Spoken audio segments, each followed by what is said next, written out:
okubikkulirwa essuula emu olunyiriri olusooka okutuuka ku lusembayo. Okubikkulirwa kwa Yesu Kristo, Katonda kwe yamuwa okulaga abaddu be ebiteekwa okubaawo amangu, ate n'abiyisa mu malayika bwe gwe yatuma eri omuweereza we Yokaana, eyategeeza ekigambo kya Katonda n'obujulirwa bwa Yesu Kristo ku byonna bye yalaba. Alina omukisa oyo asoma, n'abo abawulira ebigambo by'obunnabbi buno, era n'abakwata ebiwandiikiddwa mu bwo, kubanga ekiseera kiri kumpi. Yokaana eri ekkanisa omusanvu ez'omu Asiya. Ekisa kibeerenga nammwe n'emirembe ebiva eri oyo abaawo era eyabaawo era ajja okubaawo, era ebiva eri emyoyo omusanvu egiri mu maaso g'entebe ye, era ebiva eri Yesu Kristo, omujulirwa omwesigwa, omubereberye w'abafu era afuga bakabaka b'omu nsi.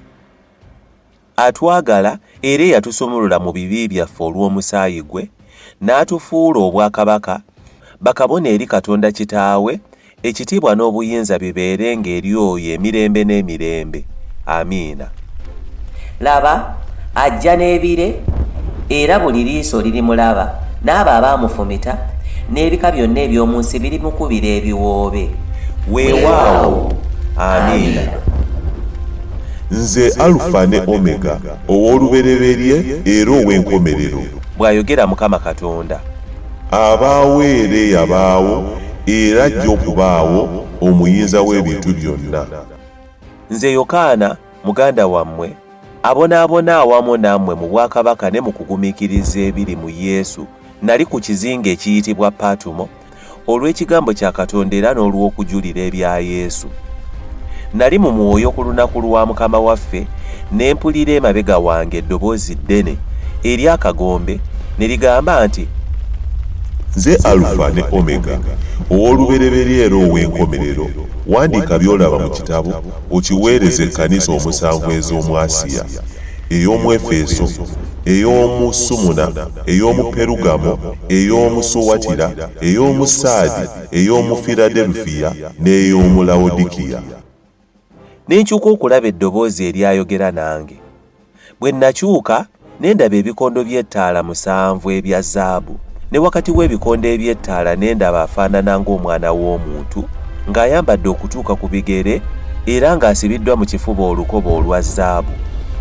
N'omutwe gwe n'enviiri ze byali byeru ng'ebyoya by'endiga era nga bitukula ng'omuzira, n'amaaso ge nga galinga ennimi z'omuliro, n'ebigere bye nga bifaanana ng'ekikomo ekizigule ng'ekirongooseddwa mu muliro, n'eddoboozi lye nga liringa eddoboozi ly'amazzi amangi.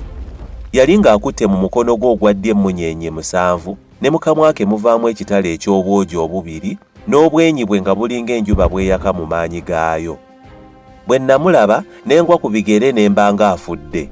N'anteekako omukono gwe ogwa ddyo n'ayogera nti, Totya, nze ow'olubereberye era ow'enkomerero, era omulamu, nali nfudde, era laba, kati ndi mulamu emirembe n'emirembe, era nnina ebisumuluzo eby'okufa n'eby'emagombe.